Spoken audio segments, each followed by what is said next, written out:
Hello, everyone. Thanks for joining. I'm Nicole Patras. I'm Senior Program Officer. We are very lucky today to be joined by Christina Stallings. She is a professor of molecular microbiology at WashU and a 2013 BYI. We have kept Christina very close to the Beckman family over the years. She's a wonderful resource, and she participated in the mentor office hours last year and did a fantastic job. So I had to invite her back. Just as a heads up, I am recording this. This is the first mentor office hour that we're offering for 2025, and I wanted people to be able to see it who weren't able to make it. It'll be posted on our website probably later today. And I'm going to begin with some slides that I've prepared. If you watched our webinar, they'll look familiar, but I really just wanted to go over the eligibility criteria of the letter of intent and a little bit about the letter of intent process.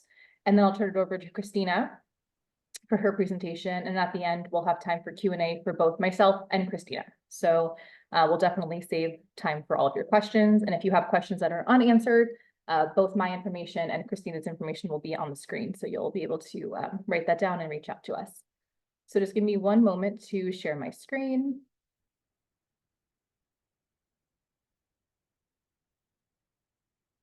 Okay, looks good. All right, so this is the first mentor office hour presentation for the 2025 program. Just a general introduction about the foundation. So the program was started in 1991. We've awarded 400 early career awardees since then and provided over $130 million in funding. This is actually Dr. Beckman's flagship program. He created this and was very clear in what he wanted and the type of person he wanted to fund. So we have definitely not strayed from that at all. We've made some interpretations to sort of modernize it and to make it more equitable. But at the end of the day, this program is here to foster the invention of methods, instruments, and new materials that open up new research and science for both biological and chemical sciences. I just wanted to throw a quick slide in here about the Foundation's commitment to justice, equity, diversity, inclusion, JEDI. We have a JEDI committee that we meet 3 times a year, and that committee has been really instrumental in helping us to make sure that our programs are as equitable as possible. And last year, we focused on BYI. We made quite a few edits to it to try to really bridge the gap especially for applicants that are at institutions that don't have a BYI. And this is one of the things that came from these mentor office hours. In addition to that, and I'm sure as you've seen, if you've created an application so far, the letter of intent is blinded, which we started in 2020. And we have found that it's been incredibly helpful and useful for our applicants as well as our reviewers. So I have a little slide here. We actually published a study in eLife in March, and we used our data that we had pre-blinding, which was basically up until 2020. And then post-blinding, and just sort of major highlight, pre-blinding, we found that we awarded roughly 75% of BYIs that were at the top 25 institutions. And since we blinded, that number has decreased to 45%.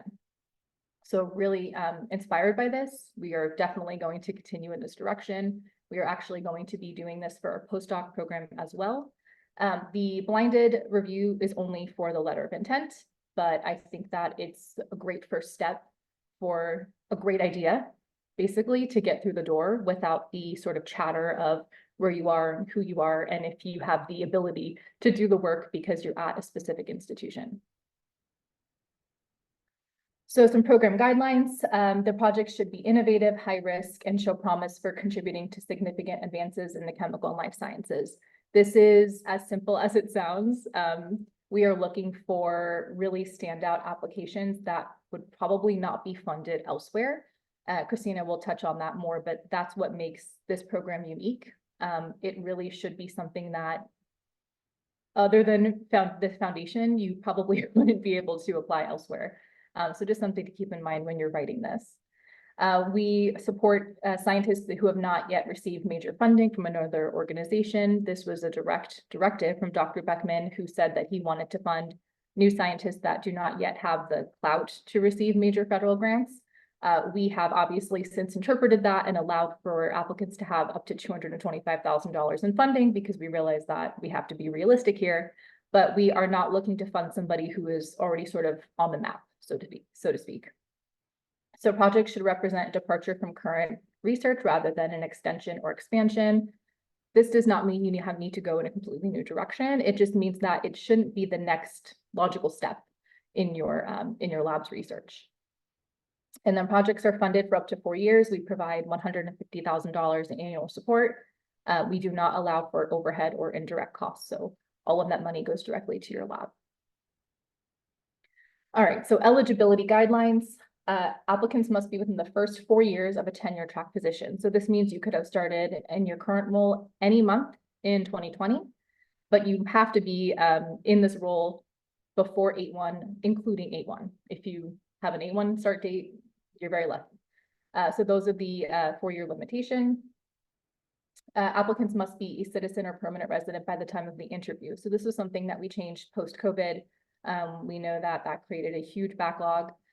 So we do allow applicants to apply who are still in the process of obtaining permanent residency, but by the time of the interview, which you'll be notified in late March, it would need to be confirmed that you've received permanent residency or citizenship in order to continue. And you can be at any point in that process. I know it's very tedious and there's a lot of paperwork. We don't necessarily care or need to see where you are in that process, so long as you believe or think or hope that you'll have obtained citizenship by early next year. If not, if you think it's just going to take much longer or you've been told that it might, I would maybe recommend that you wait and apply another year, because you do have a 2-year limit to how many times you can apply. Excuse me, you can apply 2 times. So I wouldn't want you to waste a chance if you're kind of knowing already it's not going to happen for you next year. As I mentioned before, no more than $225,000 in external annualized direct funding. So this does not include startup funds. It does not include transition grants, which are grants you received as a postdoc. It does not include any sort of department-wide instrumentation grants. It also does not include any internal grants, which we identify as grants that are only eligible to applicants in your institution. So these are any grants that you've received outside of those things, but it does include whether you are the PI on the award, the co-I, the co-PI. If your lab is receiving any dollars from that award, that's direct funding, and that needs to be considered as part of the 225. The foundation does not support clinical research, clinical trials, and government laboratories are not eligible to apply. You can apply a maximum of 2 times. That does include submitting a letter of intent. So if you apply this year and submit a letter of intent, you have 1 more chance essentially to apply. And then applicants must have no more than 10 years post-terminal degree and no more than 5 years experience in a non-tenure track or industry position, not including postdoc. So this is really just trying to weed out maybe people that left academia for a long period of time, or obviously there's always special circumstances, but this was our attempt at trying to keep young investigator as much as possible. All right, so quick process timeline. Obviously, the application is open now. It's due 8/1, which is a Thursday. The full application notifications go out in November, and the application is due mid-January. And then interview notifications go out in early April, and the interview is held virtually in late April. So materials for the letter of intent, you're probably familiar with this, but the most important piece is the 4-page pre-proposal. That's inclusive of images, references, and citations. That is the only document that the reviewers will see. So it's very, very important, obviously, what you should be spending most of your time on.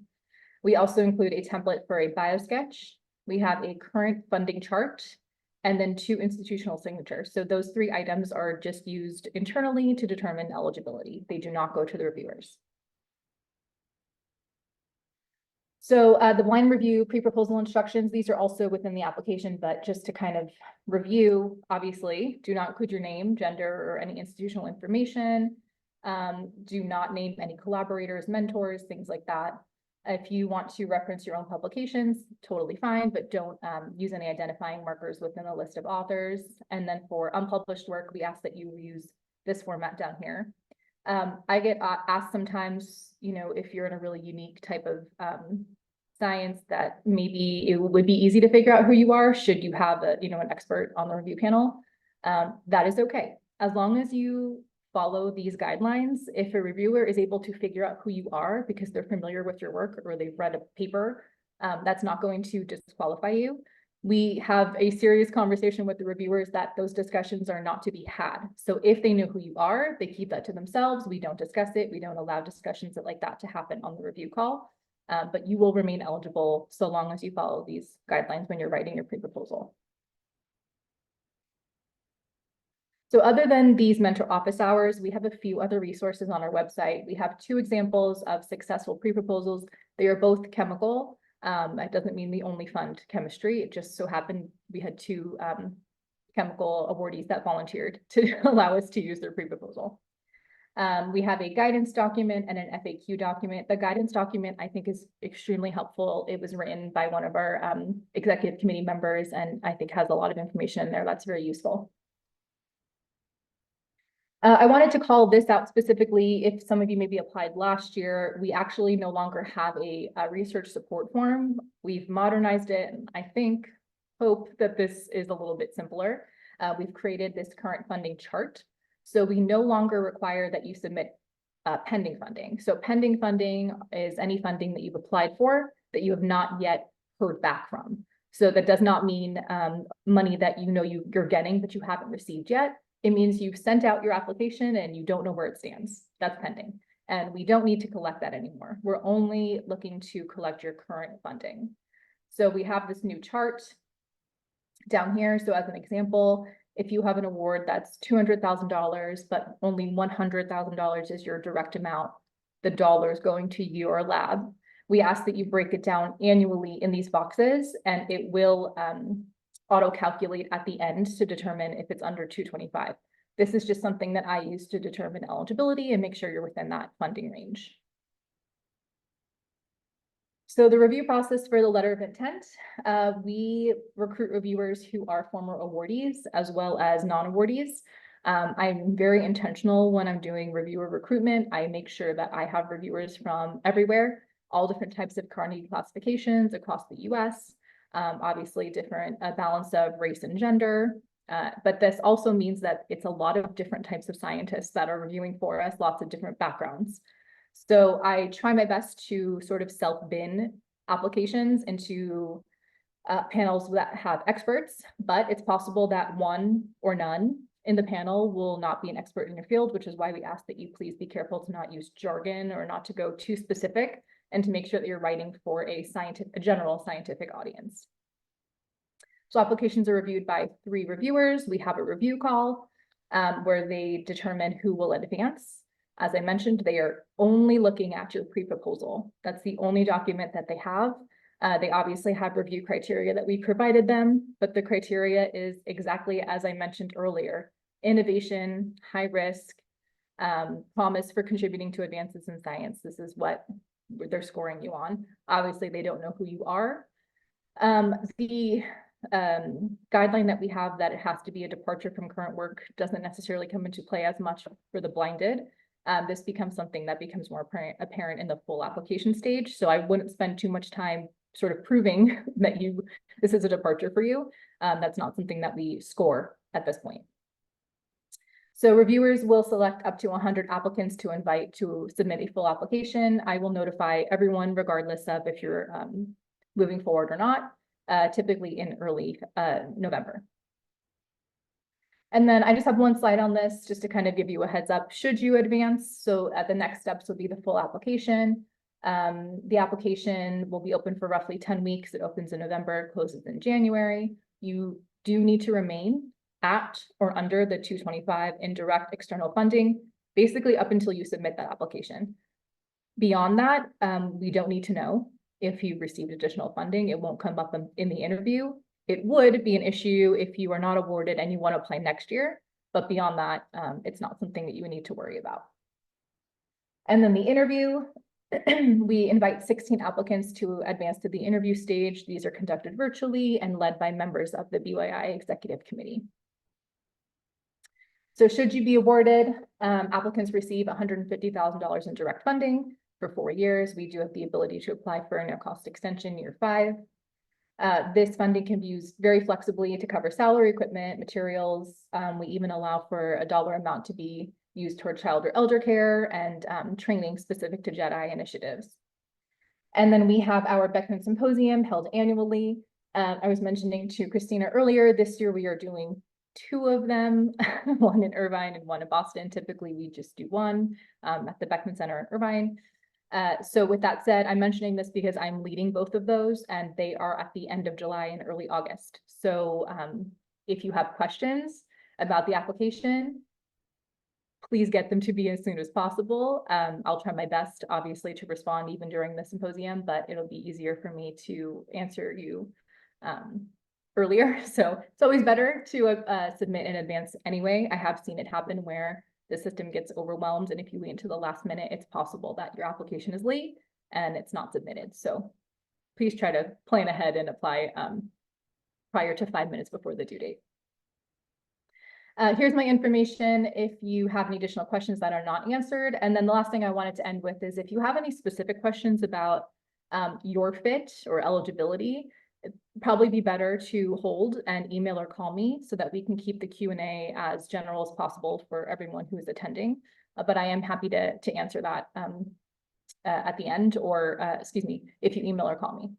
So with that said, Christina, I'll stop sharing my screen and you can take over when you're ready.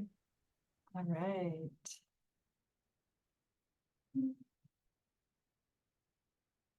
All right, well, it's nice to virtually see all of you. Thank you, Nicole. So as Nicole mentioned, I'm Christina Stallings. I'm a professor of molecular microbiology at Washington University School of Medicine, and I was a BYI in 2013. And then since then, I've been still heavily involved in the foundation, reviewing postdoc applications for their postdoc awards, and then heading some of their initiatives for their Beckman Legacy program. And so it's a lot of fun. So I'm glad to see you guys here and glad to, hopefully, because you are all applying. So I'm just going to go over a couple tips for writing the application because it is different than any other application you'll write. So first of all, it's definitely not like an NIH, NSF, DoD, DOE grant in the sense that you want to think big. So you want to think, what is the big question in your field? What is the huge thing that's holding the field back that needs to be tackled to move the field forward?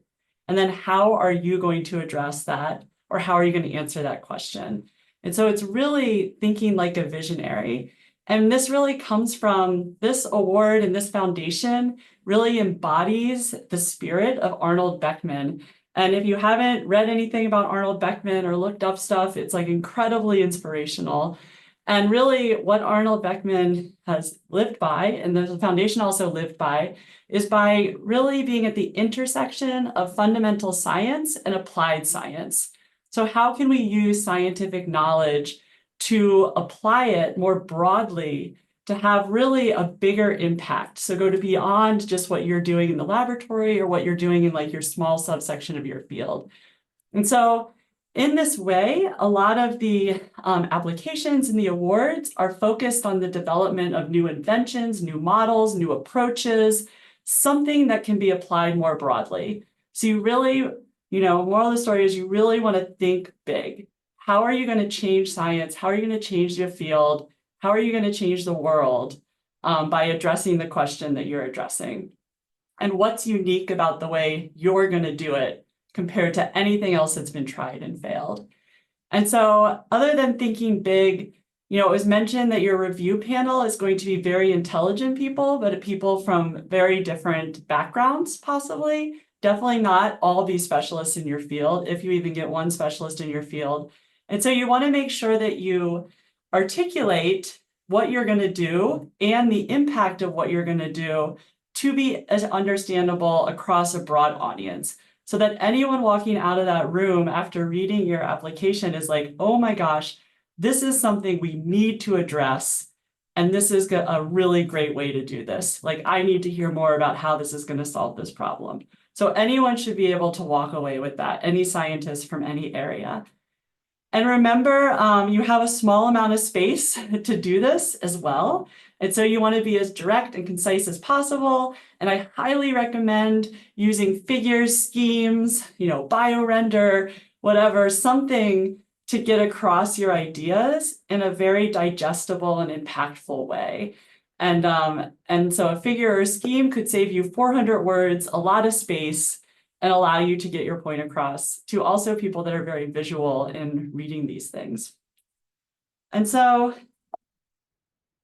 kind of going through each of those points and really hammering them home, you know, the first thing you want to do when thinking about putting together your letter of intent is briefly introducing the concepts that are necessary to understand your science. So you're going to have people from different areas. So just tell them, what is the field? What's the state of the field? And what is the big question? Where is the field stuck? So set up that.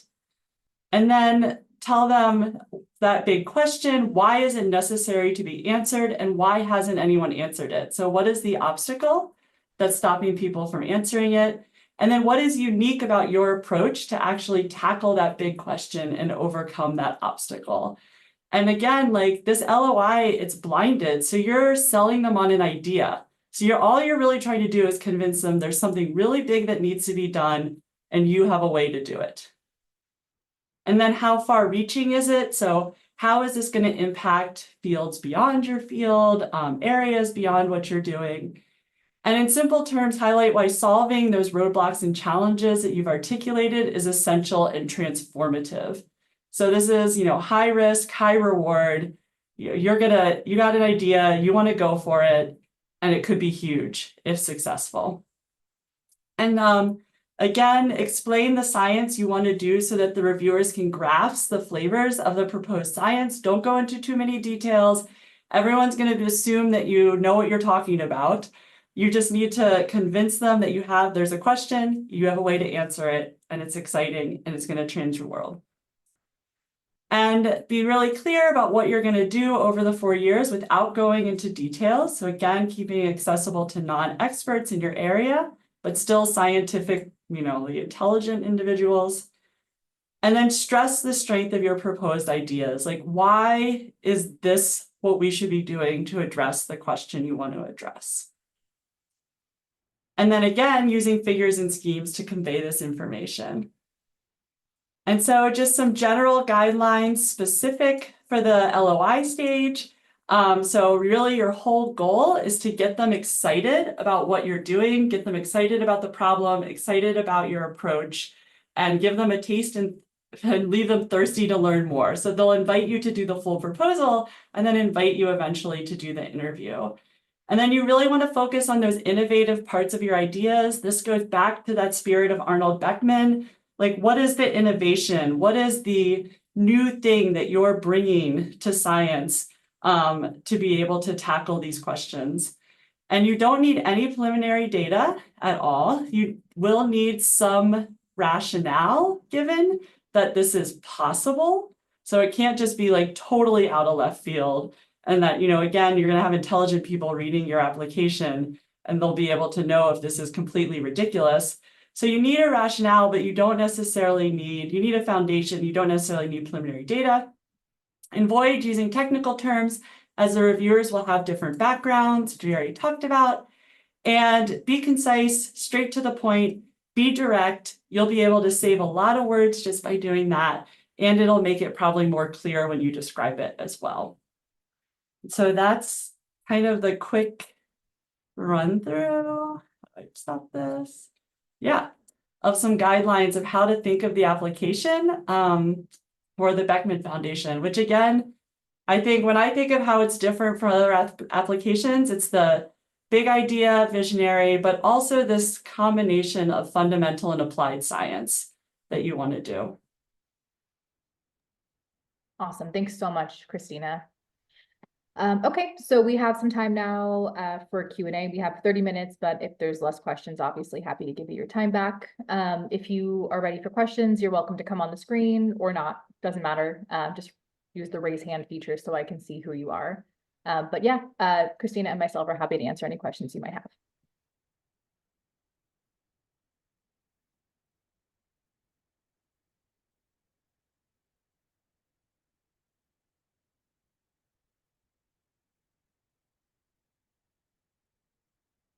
Benjamin? Hi. You mentioned not needing preliminary data, but would something like just like a tech demo essentially showing, what the technology we're using is capable of be useful for this setting? Yeah, I mean, if you have preliminary data that helps to form the feasibility, that's the word I was looking for before. Sorry. Not as much rationale, but if you have preliminary data that helps to show the feasibility, definitely show that. It's more that you don't need it. So if you have an idea, you can prove feasibility without preliminary data. That's also fine. So it's not like a requirement to have the preliminary data, but if you have it, definitely show it. Like any way that you can show that feasibility will be helpful. Thanks. Yeah, Brian? I had a question regarding the BYI biosketch versus the NIH biosketch. I just downloaded the template and they look very similar. Are they actually different in any other ways besides the page limit, which I believe is 5 versus 4? To be honest, Brian, I've never seen the NIH biosketch, so I have no idea. I do think so because I have seen them come through and reviewers call them out, and then that person gets eliminated if it's not the template. So I would say yes. I don't know how they differ. I don't deep dive into NIH applications, sorry. Okay, that's fine. Thank you. Prashant? Hi, quick question. I got past the LOI stage last year, but didn't go to the interview stage. How drastically or at all should I be, if I reapply, should, redo my whole application? Do you want to start with your suggestion, Christina? If you want. No, you should go ahead. Okay. Okay, so if your LOI made it to the full application stage, they clearly liked it. We received, I think, 250 letters of intent last year. Only roughly 100 were invited to the full application stage. So clearly you had something good going. I don't think it's necessary for you to completely overhaul your application at all. I've seen it done both ways though. I've seen it where people reapply and sort of just tighten it up and it gets through. And I've seen people who, maybe have had discussions with other people and change a few aims, and then that's what does it. So there's no right or wrong. I would say use your network, show as many people as you can your application, get their feedback, and just really tighten up maybe what you had because it was clearly already something that they were interested in seeing. Got it. Thank you so much. Sure. I have a few questions, if that's okay. Okay. So the first question is it helpful to include a short paragraph with an overview of the whole application? I know it's hard for a 4-page application, but for the 6-pager, do you think it's helpful to have this overview paragraph right up front so that the reviewers can just look through it and get an overall idea of what the application is about? So yeah, let's hear from you first with that question, and then I can ask the other ones. So my thought would be, really, so one, you have so little space, right? So you want every word to be to really be impactful, to be important. And so I do think you want to start off with a boom and be like, and introduce the problem in the field, the big question you're going to answer, and like how what you're going to do is going to be transformative, and then expand on that. But I wouldn't get into too many details that you're just going to repeat in the rest of the document. I think the key is, you get them excited at the beginning. It's still, even though it is a little unique of an application, I still think of all applications as a little bit of a funnel, right? You start big and then you get into the details. And because it's so short, they're not going to get lost. And I think being too redundant is actually going to be a little bit, might be boring. They're like, I already read this, right? So you want to keep them engaged in that short amount of time would be my advice. So I definitely think hit them right from the start, get them excited and feeling good, but don't get into the details that you're going to discuss later, would be my advice. Yeah, I think that makes sense. And I had a question about the biosketch as well. there are prompts in the biosketch that we need to respond to, but is there any specific thing that, in your opinion, we should try to highlight in the biosketch? The biosketch obviously doesn't come into play for the letter of intent, so no for the letter of intent, and really there's nothing specific. I mean, the answers I think are the questions are clear, and there's no sort of hidden meaning in that. So I would just answer them as clearly and concisely as you can. If you advance to the full application stage, there's actually additional questions, PI questions, that you'll be able to elaborate and spend more time sort of going into more detail versus the biosketch, which is limited to the 4 pages. Oh, so, but we are supposed to submit a biosketch in the first round, but it will not get reviewed in the first round? Correct. The only document Okay. that the reviewers will have for the letter of intent is your pre-proposal. Okay. So Yeah. then there is no way to judge. So then prior achievements or, productivity does not come into account in the first round. It's just the research. Okay. That's right.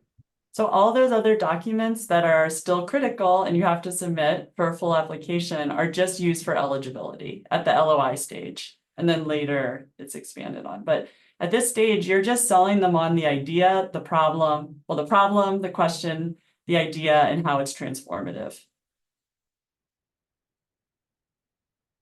And then Karina has a question in the chat that says, I'm not inventing a technique, but combining 2 pre-existing techniques with a non-traditional model. Does that could be applied in a high-risk, high-reward application? Absolutely. So I think so I am not an inventor of things. I mean, at least at the most basic definition of that word. But I basically applied a model to a new way to thinking about it, to look at drug tolerance and drug resistance in bacteria. But so what you're describing here about combining 2 pre-existing techniques with a non-traditional model, if you can tell people there's a big question that needs to be answered, this is the way to do it, and then show how that's going to transform our ability to tackle those questions, I think that's perfect.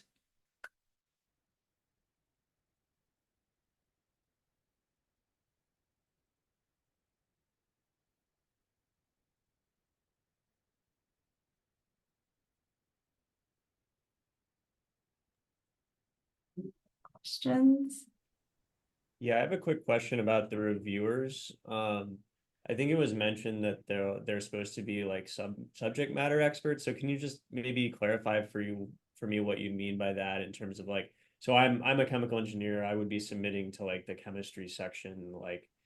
Are they people who would self-identify as chemists or chemical engineers, or would it be a broader subset of people? Could be both. So I definitely make every attempt to recruit chemical engineers and all different types of chemical subspecialty reviewers. And when you self-identify your application as should be reviewed by chemistry and the subspecialty is chemical engineering, I will try my best to bin that into a panel that has a chemical engineer on it. However, even though this is blinded, I do have to take into account if there's any we don't allow anyone who's at your own institution, for example, to review your application, even though it's blinded, just to kind of be as safe as possible. So they're there, but I think what Christina was trying to say and what is actually true is that I have to recruit reviewers prior to the letters being submitted. So I don't know what to expect. I don't know what's coming in, but I have to have the reviewers ready to go as soon as the applications come in. So there might be a chemical engineer on your panel, there might not be, but there will be chemists on your panel. So certainly it will be reviewed by people who will be able to understand what you're saying. And, we'll be able to determine if the problem, like Christina was saying, is something that is worth solving and that you're essentially, providing a great way to do it.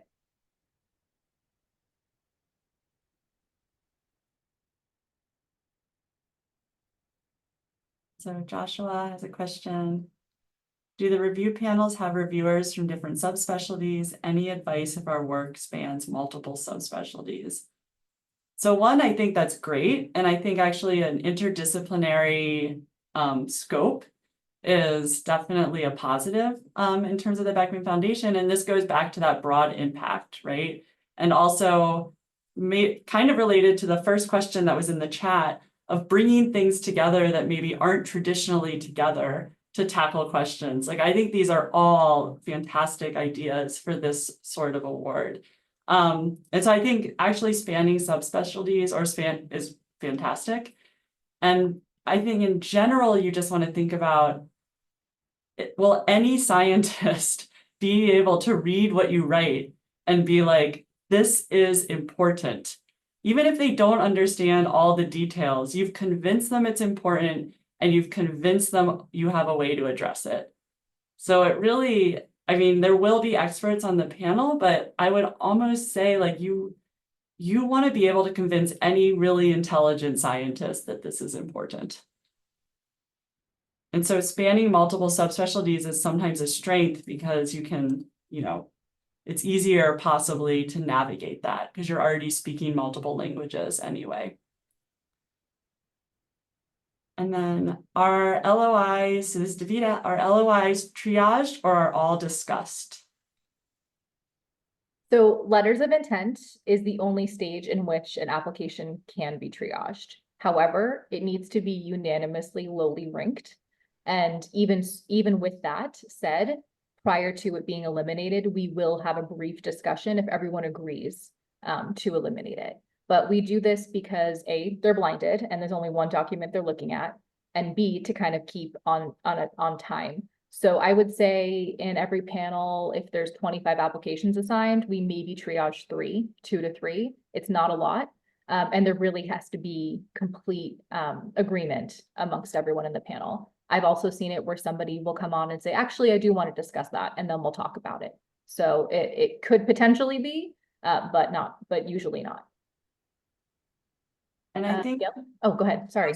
I was just gonna say, as we get to the next questions too, I think I'll also emphasizing like your goal right now is to get past the letter of intent stage.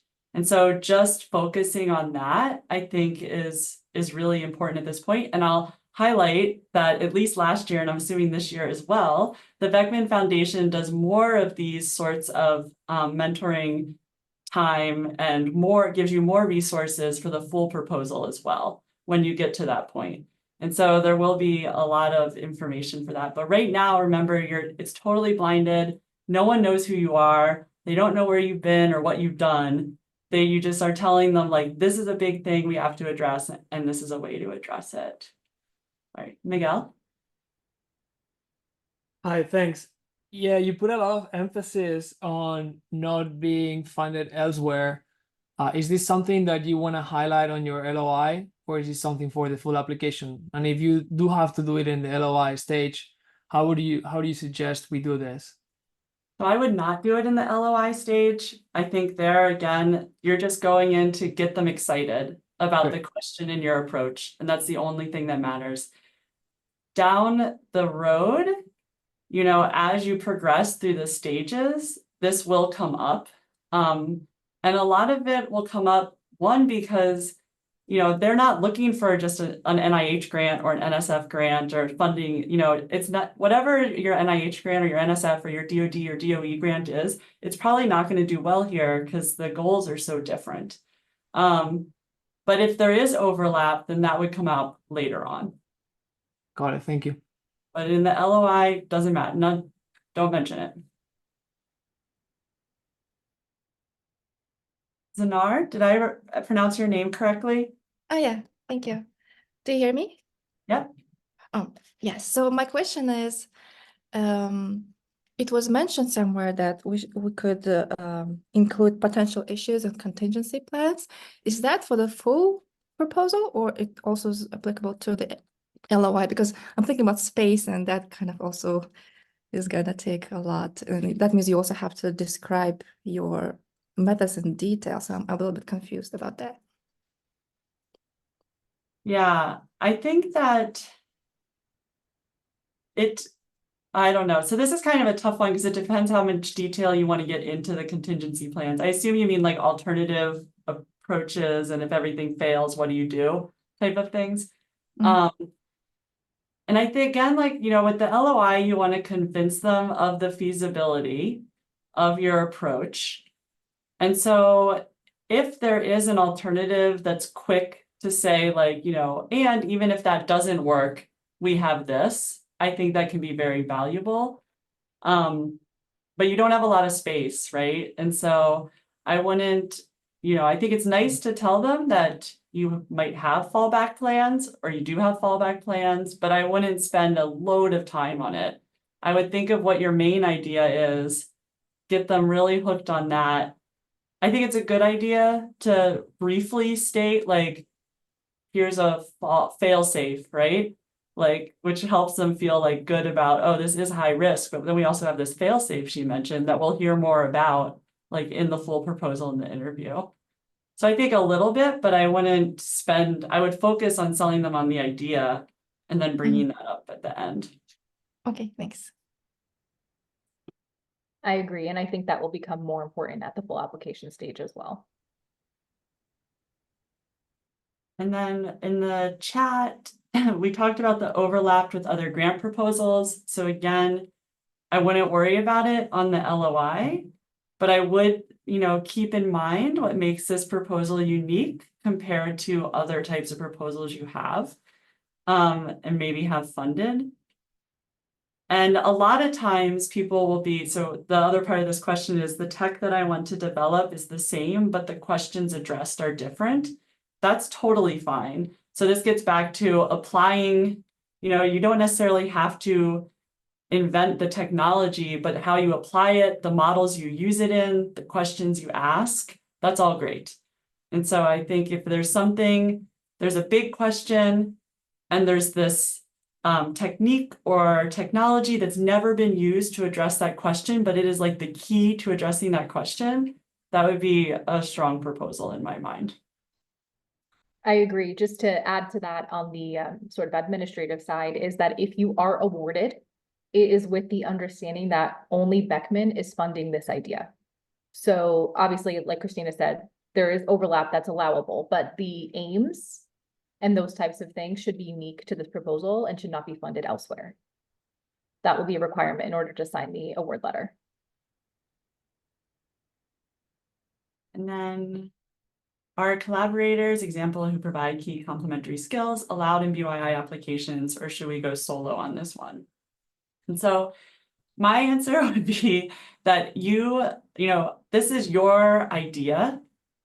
And so you are the intellectual driver of this idea. It doesn't mean that you can't have someone supplying something to you or someone that's, so in my example, I had a chemist collaborator that gave us the chemical tools in order to develop and use our model. But that was like kind of supplying those tools so that I could engage in the idea that I had. So I think the important thing is that it's your idea, you're pushing it forward, you're the intellectual driver of this, but it doesn't mean you can't get resources from other places. But I think for the LOI, none of that's important though, because in the LOI, they don't know who you are. They don't know, what you have for yourself. And so what's important is just selling them on that there's this question, you have this way to approach it, it's feasible. And then when you get into the later stages and you're answering questions of like where those tools are coming from, that's where that would come into play. But in the end, it should be your idea, you should be driving it. But you can definitely have people providing resources when necessary. That would be my answer. Absolutely agree. There is only one PI named on the award. So just keep that in mind as well. If you are awarded and you have a collaborator, like Christina was saying, you can allocate funds if necessary to pay that person to do whatever it is that they're doing. But only one person is named on the award. I see. Yeah, thank you so much, Christina.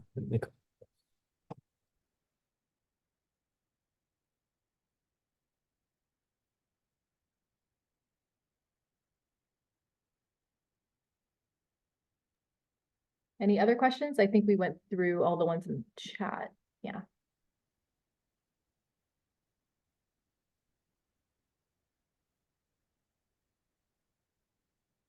All right. Well, I'll just end with what I tell everyone when they apply. Please submit on time. Very important. It breaks my heart when you spend so much time working on the application and it's 1 minute late. We are firm with that. And so please submit it on time. Don't wait till the very last minute.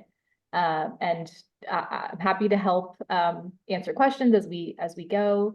Christina is very, very generous with her time as well. I'm sure she'd be happy to answer questions beyond this. But overall, we wish you the best of luck. Like Christina mentioned, we will do more mentor office hours for the full application if invited. So that will be something to look forward to. And yeah, we're here to help and support you and hope that you submit the best application possible. So best of luck. And I'll just echo that. And if you didn't, all of this is getting recorded, but if you didn't catch my email, I'm very easy to find on the internet, just by Googling me. And if you're here like deciding whether or not you're going to apply, you should apply, because it means you had an idea, you showed up here, and you can't win if you don't play. And so just like, you know, it's 4 pages of fun. You get to dream about what you can do to address the big question and what you care about, right? So I just encourage everyone who's on here right now, apply. Apply on time, but also apply. Yes, absolutely. If you're eligible, you might as well. You never know. So definitely agree. All right. Thank you, Christina, so much for your time. Always appreciate it. And best of luck, everyone. Bye. Bye. Good luck.